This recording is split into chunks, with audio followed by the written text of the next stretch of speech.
Why hello there, and today we're going to go over a program that converts bills to coins and coins to bills. So first we have a question, which is what kind of coin or bill do you have? We're going to say we have one bill. I'm going to click enter, as in a $1 bill.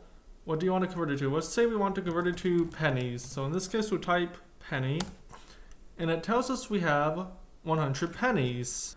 Next up, let's see what happens if we can convert a penny to a $1 bill. So in this case, what kind of coin or bill do you have? Let's say we have a penny for a coin. What do you want to convert it to? Let's say we want to convert it to 1.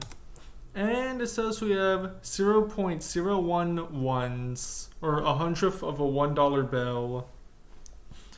So we're now going to get into a little bit the behind the scenes of how this program works.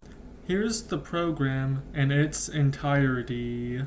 First, we have the dictionary.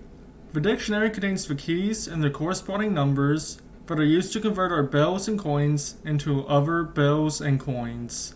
Below the dictionary, we have two variables. First num asks for the bill or coin we want to convert. For second num is the bill or coin we want to convert first num to.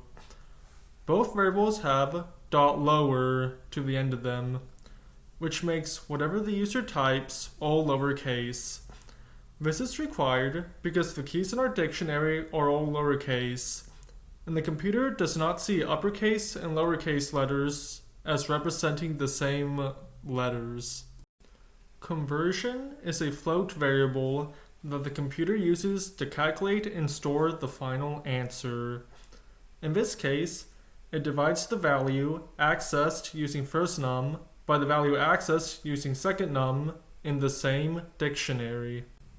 Finally, we have our if statement, which makes the second num variable plural, and our output, which combines our answer from conversion with second num to form a complete sentence.